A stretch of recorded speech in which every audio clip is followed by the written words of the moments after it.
고린도전서 10장 23절에서 33절까지의 말씀 우리가 함께 교독하시고 33절은 함께 공독하도록 하겠습니다.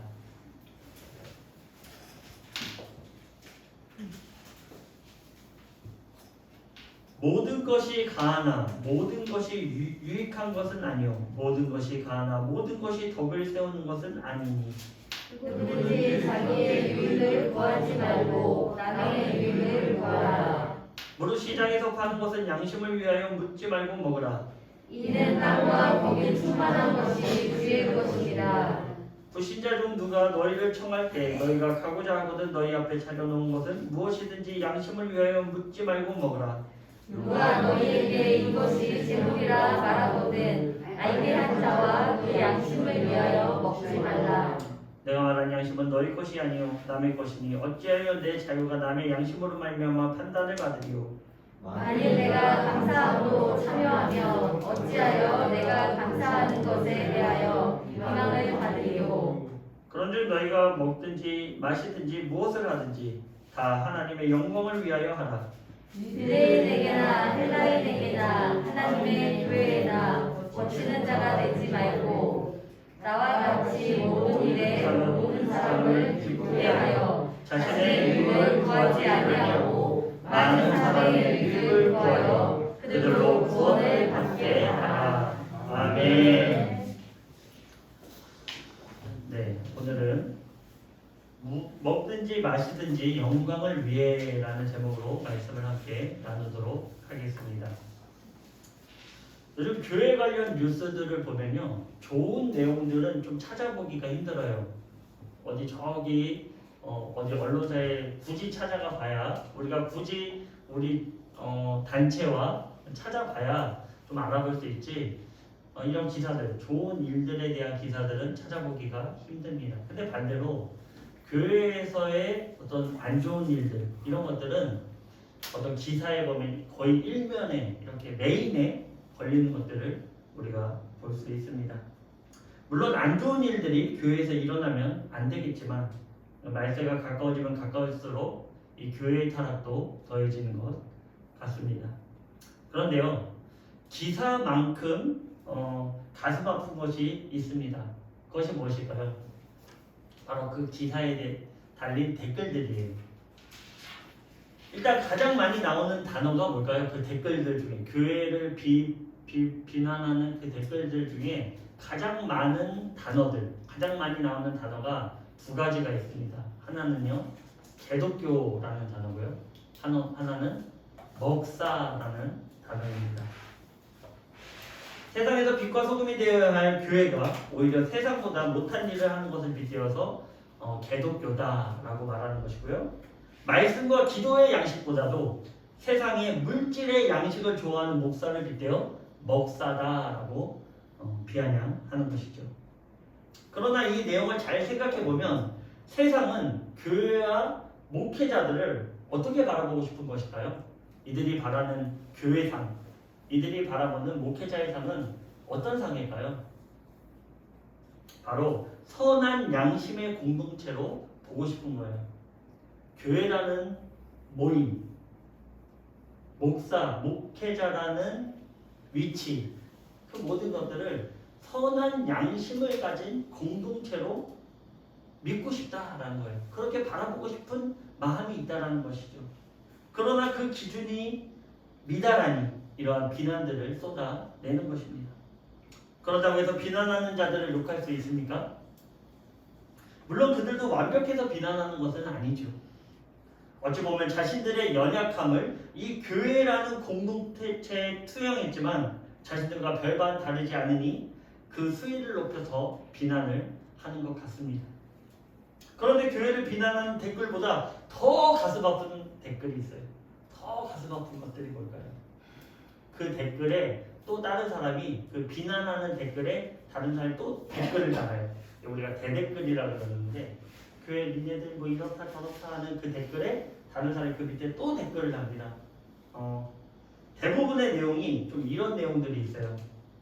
이런 내용들이 저는 그 비난하는 댓글은 아무렇지도 않은데 이런 글을 볼 때에는 너무 가슴이 아파요. 내용이 이렇습니다. 이런 댓글 달고 죽어서 지옥이나 가라. 마귀한테 지옥 끌려가서 지옥 거기서 고통당해봐야 정신을 네가 차리지. 이런 글을 누가 쓴 댓글일까요? 이런 대댓글은 그 교회를 비난하는 댓글에 너네들 이렇게 살다가 지옥이나 가라 라고 하는 이런 글들은 누가 단 댓글일까요? 그렇습니다. 아무래도 기독교인들인 듯합니다. 그런데 이런 글을 또 누가 이런 글에 이런 너네들 지옥이나 가라 이런 글에 누가 또 댓글을 달았습니다. 그 비난하는 사람이 이런 댓글 또 단 거죠. 당신이 오징어 게임에 나오는 기독교인과 다른 게 뭐냐? 당신 나한테 지금 지옥 가라고 하는데 당신이 그 오징어 게임에 보면은 기독교인이 아주 악하게 나오거든요. 믿는다고 하면 아주 이기적이고. 근데 그런 사람과 네가 지금 나를 욕하는데 지옥이나 가라라고 얘기하는데 그 사람과 너가 다를 게 뭐냐? 이건 실제로 오징어 게임을 리뷰한 저의 영상에 달린 댓글이에요. 한번 가서 찾아보시면 볼 수 있습니다. 실제로 달린 댓글의 내용을 제가 지금 가져와서 나누는 것입니다. 우리 군우님들은 어떻게 생각하시나요? 교회를 비난하는 댓글에 저렇게 댓글 다는 것이 타당합니까? 너네 지옥이나 가버려 이렇게 얘기하는 게 맞을까요? 너네들 내가 믿는 하나님 욕했으니까 얘는 다 지옥 가버려야지. 이게 옳을까요? 그런데 지금 이런 댓글이 난무하는 것이 현 기독교의 현실이다. 비난하는 사람이 더 약하죠. 그렇죠. 저런 글을 보고 교회를 비난하던 사람이 스스로 이렇게 생각하겠습니까? 아, 내가 정신이 없었구나. 큰일 나겠다. 회개해야지. 너 지옥이나 가버려. 그러면 그렇게 들은 사람이 아, 내가 잘못 살았구나. 회개해야지. 그런 마음이 들겠습니까? 아니면 이것 봐. 너네들 사랑한다고 하면서 이웃을 사랑한다고 하면서 나한테 지옥이나 가라고 하고 너네들이 믿는 게 과연 실상이 있는 하나님이니? 너네들이 믿는 게 진짜 믿음이니? 이렇게 얘기하지 않을까요? 더 그 비난의 수위를 높이지 않을까요? 야, 너네들 뭐 하나님 믿는다고 하나님 사랑이라고 하는데 나한테 지옥이나 가라고 그러고 더 마음이 다친다는 거예요. 그런 말을 하면 내가 회개해야지, 내가 교회 가야지, 예수님 믿어야지 이런 마음이 더 안 들고 오히려 그 반대 효과를 낸다는 거예요. 다시는 교회 가나 보다. 이 교회 다니는 사람들하고 내가 상종이나 하나 봐라. 이렇게 말한다는 것이죠. 우리가 하나님을 나의 아버지로 예수 그리스도 나의 구원자로 믿기로 다짐했다면 그 믿음의 기준부터 나의 삶은 철저히 믿지 않는 사람을 향해야 한다는 거예요. 내가 구원을 받았다면 내가 구원의 그 위치에 서 있다면 이제부터는 누구에게 관심을 가져야 된다는 것입니까? 모를 때는 괜찮아요. 근데 알면 그때부터의 관심을 누구한테 가져야 되죠? 믿지 않는 다른 사람을 위해서 관심을 갖고 그 사람들을 바라보면서 우리의 인생을 살아가야 된다는 거예요. 왜냐하면 구원이라는 것은 너무나 중요한 거거든요. 세상의 그 어떤 것으로도 바꿀 수 없는 것이 하나님의 나라에 참여하는 것이거든요. 우리의 삶에 있어서 가장 중요한 것이 바로 영혼 구원이다라는 것이죠. 나의 영혼의 구원. 다른 사람의 영혼의 구원이 가장 중요하다는 거예요. 세상의 모든 일도 영혼의 구원됨에서 시작해야 합니다. 마태복음 13장 44절입니다. 천국은 마치 밭에 감추인 보화와 같으니 사람이 이를 발견한 후 숨겨두고 기뻐하며 돌아가서 자기의 소유를 다 팔아 그 밭을 사느니라. 아멘. 구원 얻음은 이 세상에 나의 모든 소유를 팔아서 얻어야 할 정도의 가치를 가지고 있음을 예수님께서 말씀해 주신 거예요. 그러니 나의 구원을 지킨다면 타인의 구원도 그만큼의 가치가 있다는 것입니다. 나의 구원만큼 나의 구원과 동등하게 다른 사람의 구원도 중요하다라는 것입니다. 근데 그 중요도가 어느 정도라고요? 이 세상의 모든 것과도 바꿀 수 없다는 거예요. 내가 하나님께 나아감, 하나님께 구원 얻음, 하나님의 나라에 참여함이 이 세상의 그 어떤 영화 부귀보다도 가장 중요한 거라는 거예요. 내가 모든 것을 다 쏟아 부어도 이 구원을 소유할 수 있는 것이 중요하다라는 것이죠. 그러니까 우리 인생 개개인의 구원을 얻기 위한 하나님의 방법은 놀라울 정도입니다. 아주 놀라워요. 때로는 부하기도 하고요. 때로는 어렵게도 만듭니다. 왜냐? 나의 구원의 반응에 따라서. 하나님의 관심은요, 내가 부자가 되고 이런 거에 관심이 있는 게 아니라 하나님의 관심은 오로지 저 영혼이 어떤 마음을 갖고 어떻게 나에게 돌아와서 나와 교제를 하며 구원의 자리에 참여할 것인가, 이거에 관심이 있는 거예요.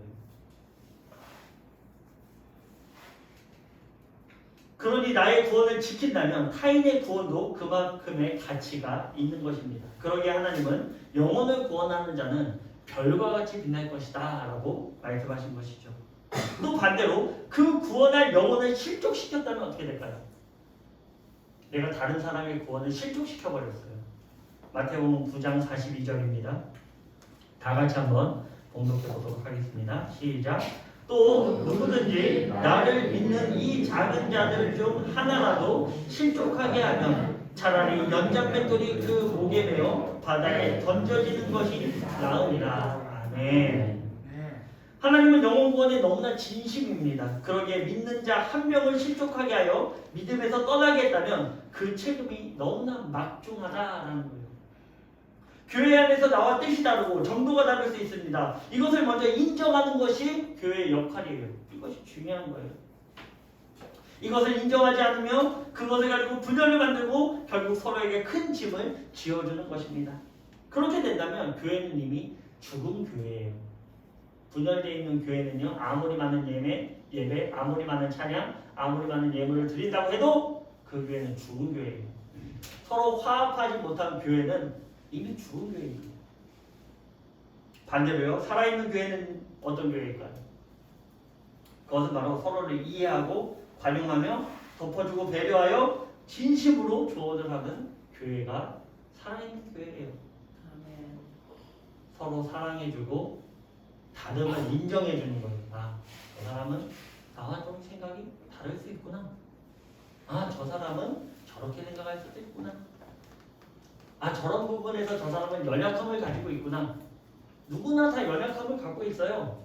우리 안에서는요, 아직 성화된 인생이 아니기 때문에 연약함을 누구든지 갖고 있어요.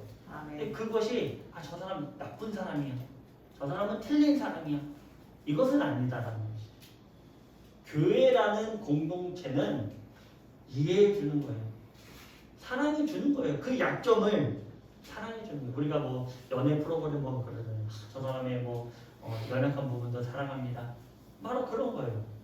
교회의 공동체는 서로의 약점을 비방하고 싸잡아서 매도하는 것이 아니라 그 약함을 오히려 사랑할 수 있는 가장 좋은 장점으로 만들어내는 것. 이것이 살아있는 교회라는 거예요. 우리 교회는 어떤 교회입니까? 우리 교회는 살아있습니까? 죽어있습니까? 살아있죠. 아멘. 네. 아주 당당하게 말씀하십니다. 너무 감사합니다. 맞습니다. 우리 살아있는 교회가 돼야 돼요. 그리고 그렇게 노력해야 돼요. 세상의 풍조와 같이 똑같이 흘러간다면 우리 교회는 죽은 교회입니다. 그리고 나 자신이 교회거든요. 내 자신이 만약에 그런 삶을 산다면 나는 죽은 교회입니다. 하나님과의 관계가 끊어진 죽은 교회라는 거예요. 아무리 많은 예배 드리면 뭐합니까? 아무리 많이 하나님께 간구하면 뭐합니까? 하나님의 관계가 죽어있는데. 살아있는 교회가 되길 소망합니다. 네, 그렇습니다. 목회자가 자신의 마음에 들지 않는다고 해서 강대상에서 공개적으로 교인을 비난한다면 어떻게 될까요? 물론 그 비난하는 것이 혹 말씀적으로는 맞을 수도 있어요. 그러나 이렇게 한다는 것은 이미 한 영혼을 잃은 것과 같습니다. 아무리 옳은 말을 했다고 해도 영혼을 잃었기에 연장맷돌을 목에 거는 일이라 할 수 있는 것이죠.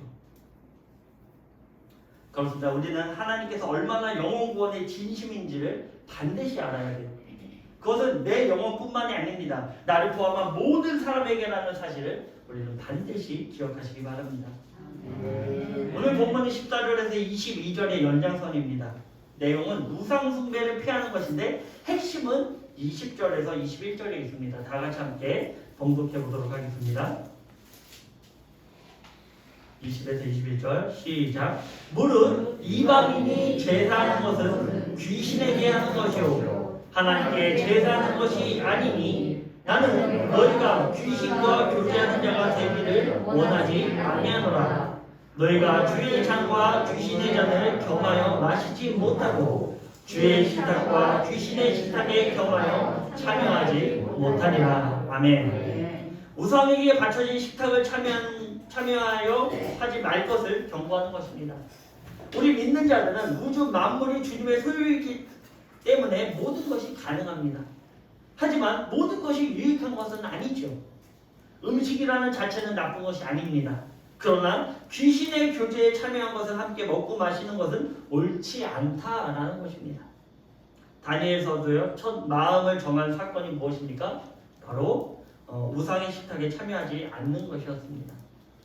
이것은 분명하게 하나님께서 말씀하신 것입니다. 그런데 24절부터의 내용을 보면 그 이상의 가치를 더하고 있어요. 믿는 자로서의 그 이상의 가치 24절입니다.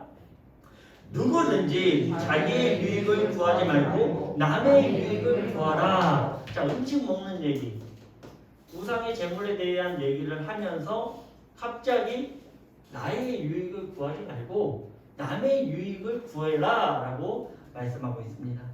하나님께서는 모든 것이 가하지만 유익하지 않는 것이 있다라고 말씀하셨습니다. 즉 모든 것이 가능하지만 유익한 것을 선택하는 양심을 가져라 라는 것입니다.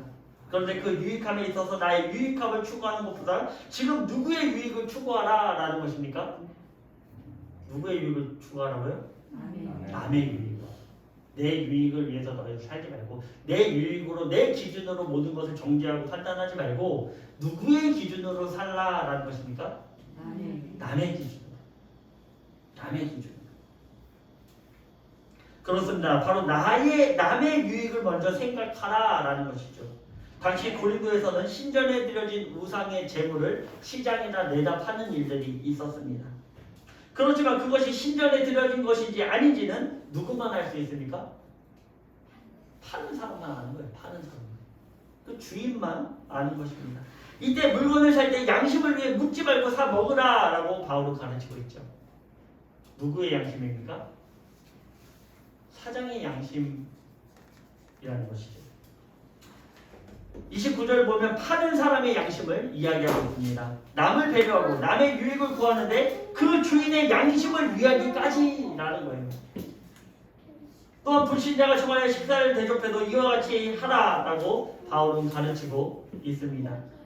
양식을 먹는 문제는 대단히 민감한 사안이에요. 양식을 먹는 거 굉장히 민감하죠. 우상의 제물, 우상의 식탁에 참여하는 것을 하지 말아라. 겸하여 하지 말아라 지금 얘기했어요. 먹는 것 굉장히 민감한 사안이라는 것이죠. 이전 내용으로는 식탁을 겸하는 것은 귀신의 의식에 참여하는 것이라며 금한 것입니다. 그런데 여기서 대접하고 파는 사람의 양심을 위해 그냥 먹어라 라는 거예요. 먹는 것 굉장히 민감한 사항인데 지금 누구를 배려해서는 먹어라 라고 하는 것이죠. 누구의 양심을 바라보면서 먹어라 라고 하는 것입니까? 남의 양심을 위해서 너희들 먹어라 라는 거예요. 이 땅에 충만한 것이 하나님의 것입니다. 모든 것이 하나님의 것이에요. 아무리 우상에게 드려진 것이라도 그것 또한 하나님의 것입니다.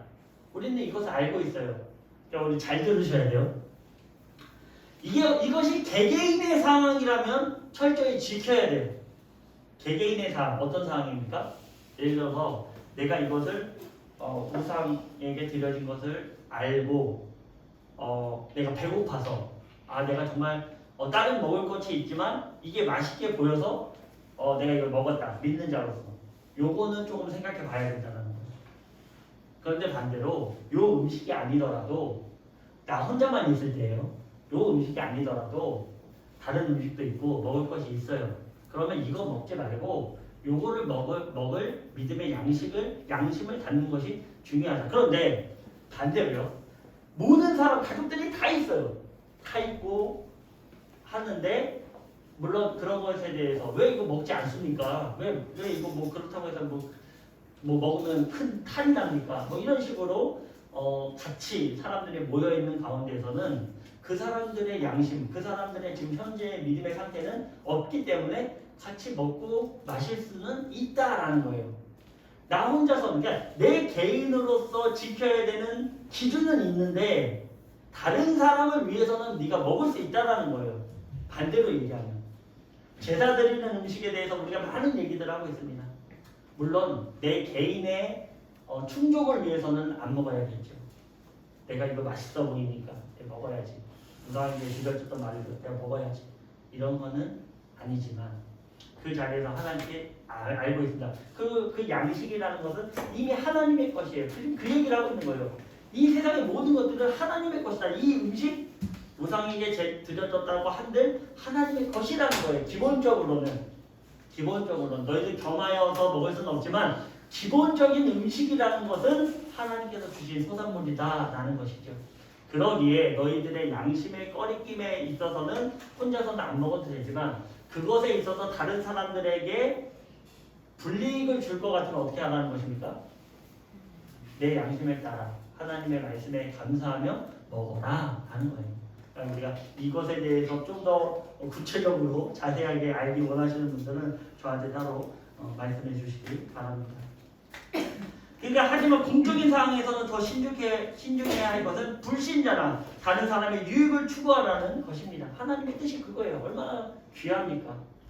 다른 사람이 시험될 것 같으면 그것이 범죄함에서 벗어나지 않는 거라면 하나님께서 가하다고 하시는 거라면 너희들이 해줘라 라는 것이죠.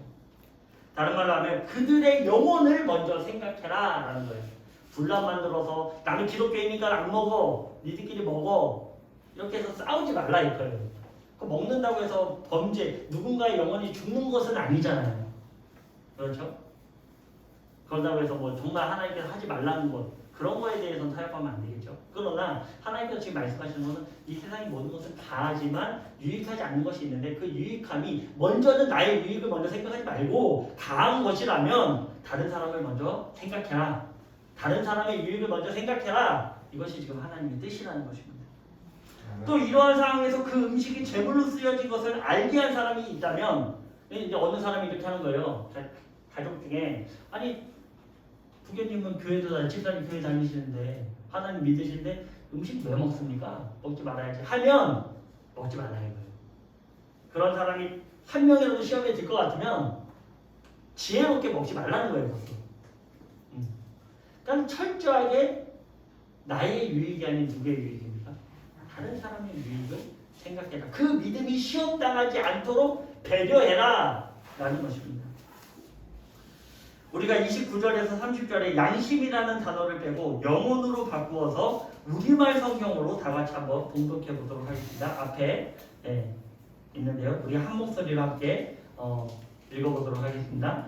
내가 지금 말하는 영혼은 당신 자신의 영혼이 아니라 다른 사람의 영혼입니다. 왜 내 자유가 남의 영혼에 의해 판단을 받아야 합니까? 내가 감사하는 마음으로 식사에 참여한다면 왜 감사하는 것으로 인해 내가 비난을 받아야 합니까? 라고 반문할지도 모르겠습니다. 그러니까 지금 무슨 얘기를 하고 있는 것이죠?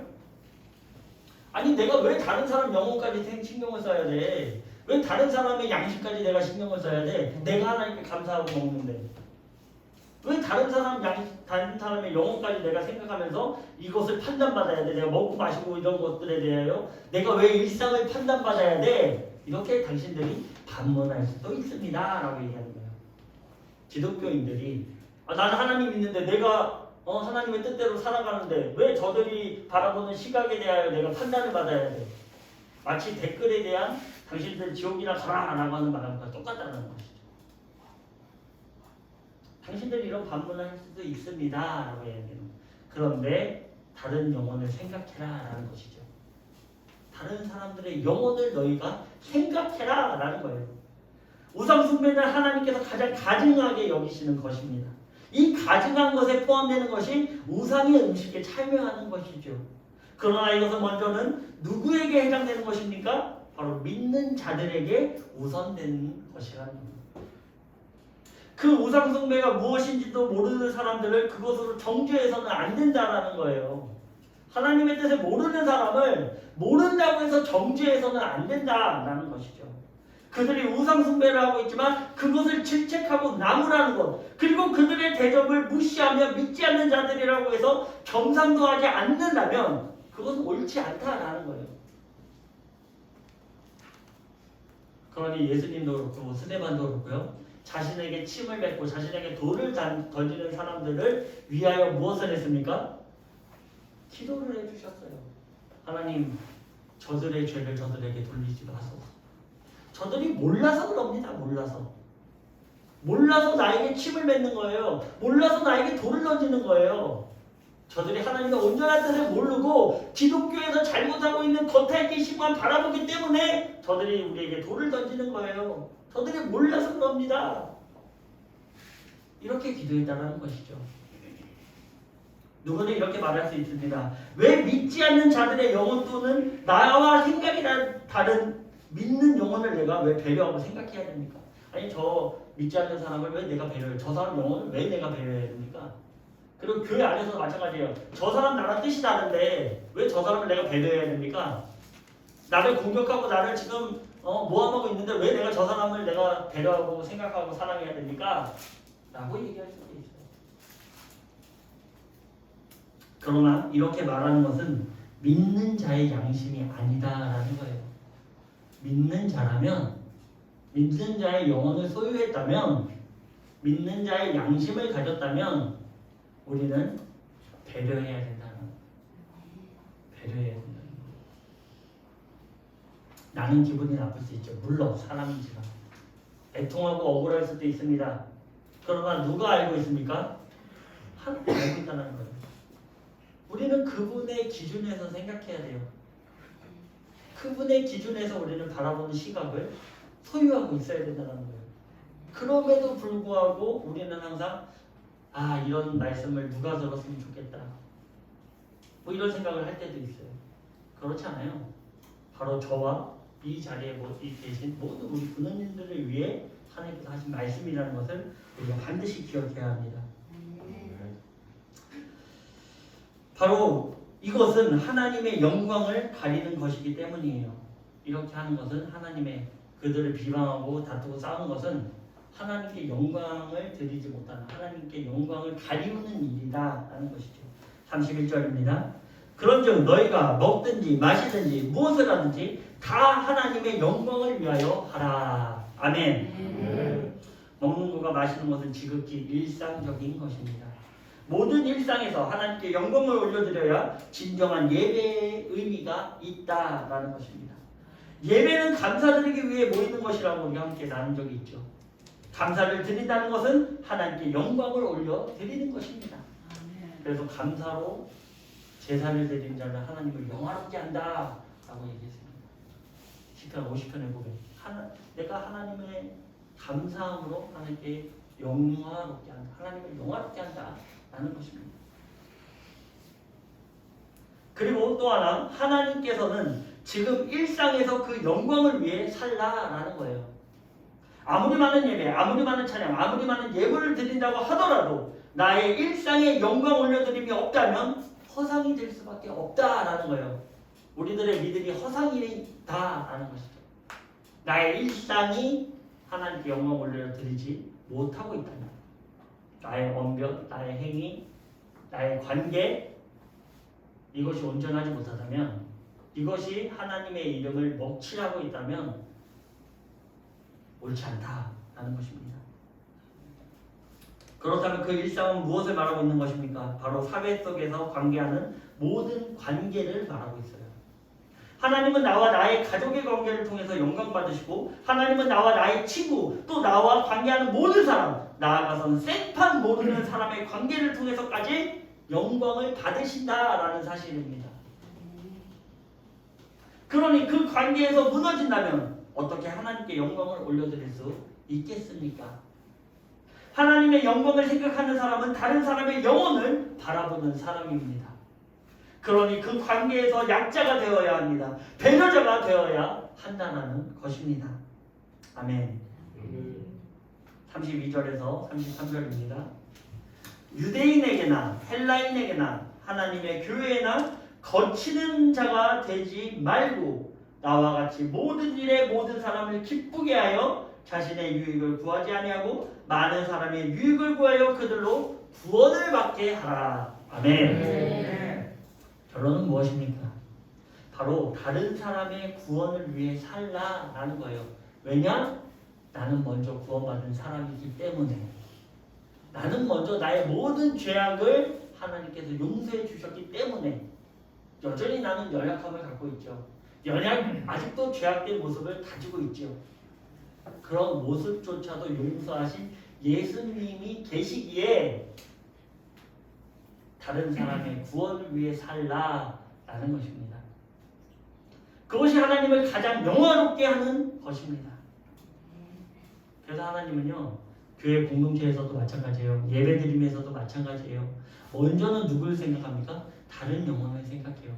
내가 예배드리러 와서 예물 드리기 전에 혹 다툰 사람이 생각난다면 그 사람, 그 예물을, 그 재단을 먼저는 일단 내려놓고, 드리지 말고 내려놓고 다시 그 다툰 사람에게 가서 용서를 구하고 화친하고 그리고 돌아와서 다시 예물 드려라 라는 거예요. 다시 예배 드려라. 관계가 무너진 상태에서 예배 드림은 의미가 없다는 거예요. 왜냐하면 계속해서 그 예배 가운데 나의 양심의 찔림이 있기 때문입니다. 용서받지 못한 부분이 나의 삶 가운데 남아있는데 아무리 많은 양을 가져다가 그 피를 뿌린들 용서되는 것이 무엇이 있겠습니까? 그것이 하나님을 가장 영원롭게 하는 것입니다. 믿는 자들에게나 믿지 않는 자들에게나 또 교회 안에서 거치는 자가 되지 말아야 됩니다. 거치는 자가 된다는 게 얼마나 안타까운 현실입니까? 아, 내가 저 사람 때문에 교회 안 나와. 아, 저 사람 나만 뭐만 하면 나한테 뭐라 그래. 아우, 자기나 잘하지. 이런 거친 자가 되지 말아야 된다는 거예요. 거친 자가 된다는 게 얼마나 가슴 아픈 일입니까? 교회 안에서 거치는 자가 되는 것. 다른 사람의 구원을 가로막고 있는 자가 된다는 것. 은혜를 끼치지 못하고 하나님께 영광을 올려드리지 못하는 자가 된다는 것이 얼마나 가슴 아픈 현실입니까? 그러니 모든 믿는 자들의 삶은 많은 사람의 유익을 구하여 그들로 하여금 구원받게 하는 것이 소명인 거예요. 의무예요, 의무. 우리의 의무. 나에게 불이익을 주었다고 같이 싸우자가 아닙니다. 바로 그들의 영혼을 바라볼 줄 알아야 한다는 것입니다. 시편 50편 23절입니다. 감사로 제사를 드리는 자가 나를 영화롭게 하나니 그의 행위를 옳게 하는 자에게는 내가 하나님의 구원을 보이리라. 아멘. 우리의 행위를 옳게 하는 것. 우리의 행위를 옳게 보이는 자들에게 하나님께서 구원을 보인다는 거예요. 한 예로요. 식당에 교회 막 권사님들과 집사님들 가서 시끄럽게 떠들며 교회가 어쩌고 저쩌고 목회자도 좀 욕하고 어느 집사도 좀 욕하고 한참 시끄럽게 떠들다가 자 우리 밥 먹기 전에 기도합시다. 기도하고 뭐 식당 주인이 뭐라고 생각합니까? 식당 주인이 뭐라고 생각합니까? 아이고 저게 기독교인이야. 저게 기독교인. 사랑하는 북주전 영혼의 군우 여러분, 우리는 일상을 살아가면서 나라는 존재의 자존심을 세울 때가 너무나도 많아요. 그게 현실이죠. 사실 그것이 우리의 일상입니다. 먹고 마시는 게 다 그래요. 내 자존심 세우기 위해 살고 있습니다. 하지만 하나님을 믿노라 한다면 나의 자존심을 내려놓고 남을 위해야 한다라는 거예요. 우리는 먹든지 마시든지 모든 일상에서 바로 하나님께 영광을 올려 드려야 된다는 것이죠. 서두에서 말씀드렸지만 그런 기독교인들 비방하는 댓글에 뭐라고 얘기해야 될까요? 아, 옳습니다. 그렇습니다. 우리가 더 정직하고 더 성결하게 나가야 됩니다. 비난하지만 우리 대상을 위해서 제가 감사하고 또 기도하겠습니다. 뭐 이런 댓글이라든지, 그죠? 얼마나 감사합니까? 아, 이 사람 좀 뭔가 다른데? 그렇게 생각하지 않겠어요? 바로 우리의 행위를 하나님 앞에 옳게 가져가는 것. 그것은 교회에서뿐만이 아니라는 거예요. 그래서 하나님께서 그러죠. 모든 사람에게 대할 때 누구에게 하듯 하라? 죽게 하듯 하라라는 거예요. 제가 이희숙 부모님과 우리 이수자 부모님 대할 때 어떻게 해라? 죽게 하듯 해라. 이 자리에 앉아 계신 모든 분들에게 어떻게 해라? 죽게 하듯 하라. 우리가 관계하는 우리 가족들 어떻게 해라? 죽게 하듯 하라. 죽게 하듯 하면 행위를 옳게 가져갈 수밖에 없는 것입니다. 근데 그들을 막대한다는 것은 주님을 어떻게 대하고 있다는 것이죠? 주님을 막대하고 있다는 거예요. 주님을 막대하고 있다는 거예요. 지금. 왜냐하면 죽게 하듯 하라라고 했으니까. 근데 그 대상들에게 선대하고 관용하고 사랑하고 이해하고 감싸 안아주고 그렇게 하지 않고 다투고 싸우고 비난하고 비평한다면 하나님을 그렇게 생각하는 것과 똑같다라는 것이죠. 우리는 먹든지 마시든지 하나님께 영광을 올려드리기를 소망합니다. 마지막으로 마태복음 5장 16절 함께 봉독하고 기도하도록 하겠습니다. 이같이 너희 빛이 사람 앞에 비치게 하여 그들로 너희 착한 행실을 보고 하늘에 계신 너희 아버지께 영광을 돌리게 하라. 아멘. 기도드립니다.